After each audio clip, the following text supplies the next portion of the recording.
네, 1980년 5.18 민주화 운동이 벌어졌던 광주 금남로 일대에서 윤석열 대통령 탄핵 찬반 집회가 각각 대규모로 열렸습니다. 먼저 왼쪽에 있는 역사 1타 강사 전한길 씨가 조금 전까지 거의 100분 가까운 연설을 했고요. 잠시 후엔 진보 역사 강사로 알려진 황현필 씨가 연단에 오를 예정입니다. 각각 다른 얘기를 하고 있는데 이 목소리 저희가 각각 준비했습니다. 먼저 전한길 씨의 목소리 들어보시죠. 10%대 지지율이 지금은 마의 벽 40%를 넘었고 지난주를 계기로 50%를 넘었고 오늘 우리 광주에 모이신 우리 시민들과 국민들의 열화와 같은 지지로 곧 60%를 넘고 70%를 가게 될 겁니다. 바로 적법한 절차에 따라서 비상계엄이 선포되고 또 국회 의결에 따라서 6시간 만에 비상계엄이 해지되고 사망자도 한 명도 없고 부상자도 한 명도 없는 누가 봐도 내란이라고 하기에는 아무도 납득이 되지 않을 것입니다. 오히려 대통령 측의 주장대로 민주당의 폐악질로 국가와 행정부가 마비된 상태에서 어쩔 수 없이 대통령으로서 고유한 통치권 행사라고 보는 것이 현재 국민 대다수의 여론입니다. 예, 전한길 씨. 오늘 탄핵 반대 집회 광주에 참석해서 대통령 지지율이 10%대에 불과하던 것이 지금 40%를 넘고 있다. 이대로만 간다면 60%, 70%에도 도달할 것이다. 자, 이게 여론이다. 그렇게 되면 윤석열 대통령 탄핵은 기각되고 결국 돌아올 것이다 라고 주장을 했습니다. 조금 전까지 100분 가까이 광주에서 연설을 했었는데요. 현장 그림 좀 보여주실까요?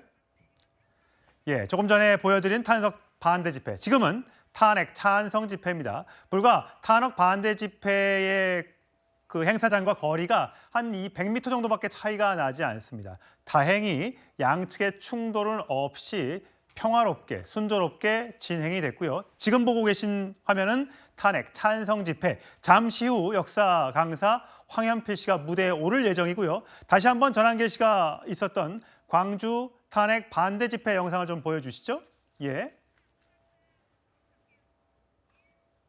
예, 조금 전에 등장했던 전한길 씨와 요즘 유튜버로 유명한 김성환 씨죠. 예, 그라운드 C로 유명한 보수 유튜버와 함께 무대에 선 탄핵 반대 집회 영상을 함께 보고 계십니다.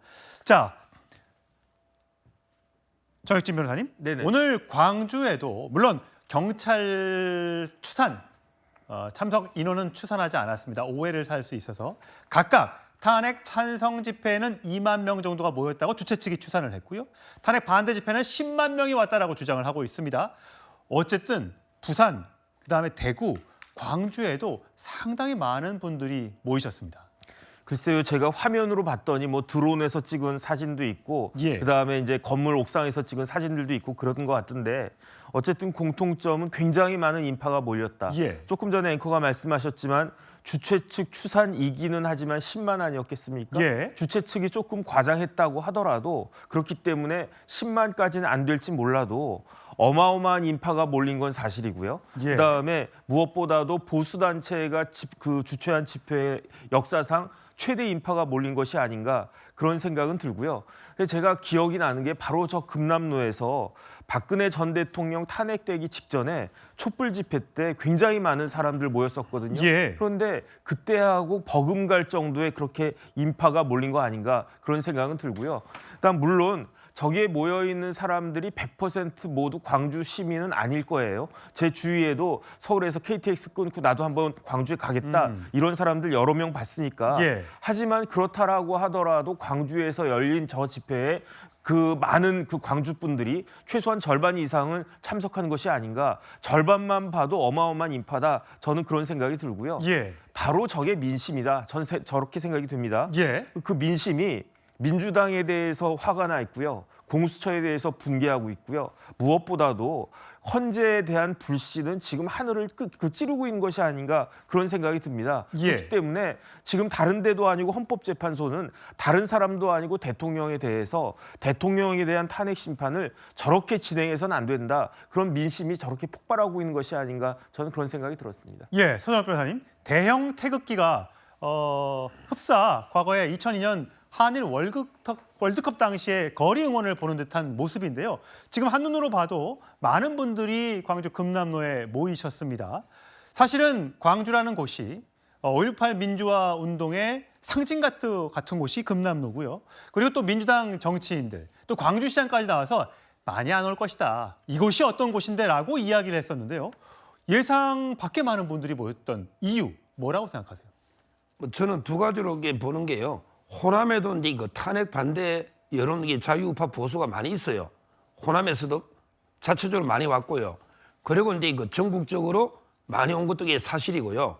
근데 여기서 저는 두 분을 짚고 싶어요. 누굽니까? 강기정하고 이제 박균택 의원이에요. 예. 강기정 시장 이게 불을 했거든요. 5.18 광장 거구라고요. 근데 이게 맞습니까? 이게 5.18 정신입니까?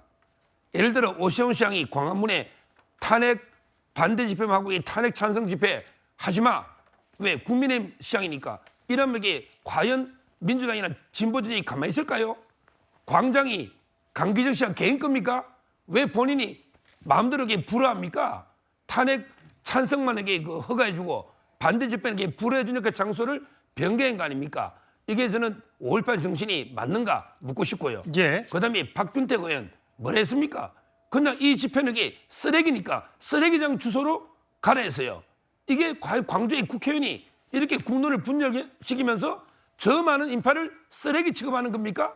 저는 박균택 의원이나 이쪽으로 이게 반드시 민주당에서 징계를 해야 된다. 이런 식으로 이게 국론을 분열시키면 안 되는 거고요. 누구나 표현의 자유가 있고 평화적으로 집회를 하잖아요. 이러면 이게 같이 다 양쪽 집회를 하도록 해주는 게 맞다고 봅니다. 예.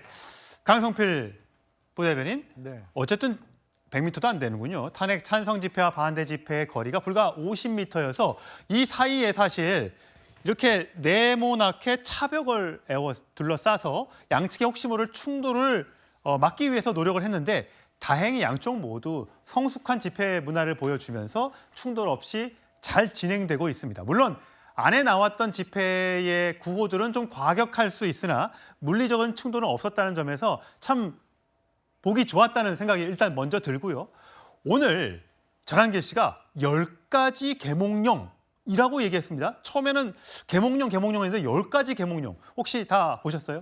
뭐 다 보진 못했지만 어쨌든 간에 제가 귀에 꽂히는 내용들이 있었습니다. 어떤 겁니까? 그게 5.18 정신을 얘기했었고 그다음에 적법 절차에 의한 비상계엄이다라는 두 가지가 저는 꽂혔는데 예. 첫 번째로 5.18 정신이라는 것은 과거에 군사 쿠데타를 통해서 군부가 독재를 했잖아요.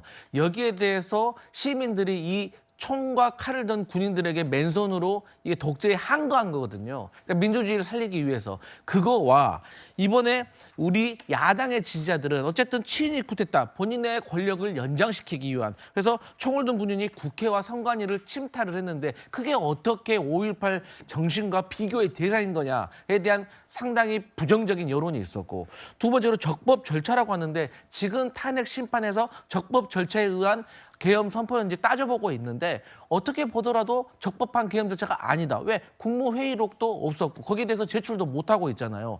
그래서 어쨌든 간에 전한길 씨와 보수 지지자들의 나름대로 이유가 있고 어쨌든 본인들의 주장이 있고 또 여기에 대해서 진보층도 들어야 될 어떤 의무도 저는 있다고 생각을 하는데 그럼에도 불구하고 광주 시민들이 여기에 납득 납득할 수 있을까? 마지막 추가적으로 하나는 저는 개인적으로 많은 분들이 모였다고 합니다. 저도 광주에 계신 지인에게 방금 들었는데 예.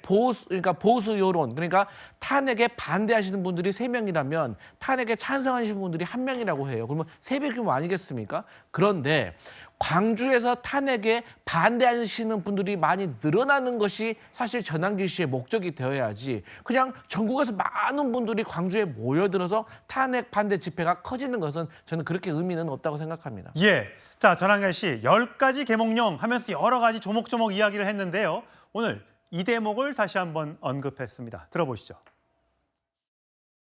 문영배 재판관 빨리 사퇴하라. 두 번째 불리한 재판관 이미수는 사퇴하라. 세 번째 불리한 재판관 정계선 재판 회피 신청하고 그렇지 않으면 정계선은 사퇴하라. 네 번째 불리한 재판관 정정미. 다섯 번째 불이한 예비 재판관이 되려고 하는 마흔여 이렇게 기울어진 재판관들이 과연 우리 윤석열 대통령에 대해서 탄핵 심판한다는 것을 과연 허락하시겠습니까? 장윤미 네. 변호사님, 마은혁 재판관 아직 임명도 안 됐으니까 8명인데 그중에 지금 저렇게 다 사퇴하라고 하면 몇 명 안 남게 되는 건데요. 그렇죠. 예, 일단 그걸 정말 의도하는가? 왜냐하면 6명의 인용 결정으로 대통령은 탄핵되도록 돼 있거든요. 그러면 이 물러나라고 하는 근거는 무엇입니까? 재판이 편향돼 있다는 인상을 갖고 있는 것 같은데요. 지금 이를테면 윤석열 대통령에 대해서 대단히 어떻게 보면 불리한 증언 같은 건 주심 재판관의 질문을 통해서 많이 재판 과정 중에 드러나고 있습니다. 그 부분에 대해서는 그런 문제의식이 없는 건가요? 기계적으로 민주당 추천목, 대법원장 추천목세 헌법재판관 물러나라고 하는 그런 어떤 사실상의 선전선동을 했기 때문에 그 공간에 불허가 났던 겁니다. 전환길 씨 어떻게 했습니까? 헌재를 휩쓸어 버리자고 했습니다. 여기서도 한 명 한 명의 재판관들 이름을 호명하면서 대단히 편향적인 재판을 하고 있다는 취지로 대중들한테 연설을 하고 있죠. 사실관계에 틀린 것도 대단히 많습니다. 예산안 삭감과 관련해서 그것이 계엄의 이유였다. 왜냐하면 지난해 3월 계엄으로부터 8개월 전 예산 아무 문제도 없을 때 이미 계엄을 언급했다라고 이 신원식 국무위원이었어요. 국방부 장관. 이렇게 증인들이 이야기를 하고 있습니다. 왜 일방의 사실에 대해서만 눈을 뜨고 다른 사실에 대해서는 귀를 닫는 게 그게 아이들을 가르치는 수험생들을 가르치는 강사의 태도가 되는 게 맞습니까? 아닌 것 같습니다. 예, 정혁진 변호사님. 어쨌든 지금 여의도에서 시작했던 서울에서 시작했던 탄핵 반대 집회, 특히 이 전한길 씨가 참석한 집회 처음엔 10,000명 정도가 안 됐다가 점점 지금 불어나고 있는 그런 추세입니다. 앞으로 현재 예고된 집회는 2번이 더 남았습니다. 다음 주 토요일 날 오늘 광주 집회를 별도로 하고요. 다음 그래픽을 보시죠. 다음 주에는 이제 충청에서 대전에서 집회를 열고요. 3월 1일 마지막 집회를 서울에서 연다고 합니다. 자, 광화문 집회가 있고 지금 이 집회는 여의도 집회로 불려지고 있는데 과연 두 탄핵 반대 집회가 한꺼번에 모여서 집회를 열 수 있을지 한번 지켜보도록 하시고 자, 정혁 변호사님. 네네. 오늘 전한길 씨가 얘기했던 것 중에 이 선관위의 이 부정선거 관련돼서 이야기를 하던데 문제 없다고 선관위가 늘 얘기하고 대법원에서도 확정 판결이 났다고 하지만 선거관리위원들이 전부 다 대법관이고 법관들인데 과연 이걸 국민들이 믿을 수 있겠느냐라고 주장을 하고 있습니다. 어떻게 들으셨어요? 이건 좀 새겨 들어야 된다라고 저는 생각을 합니다.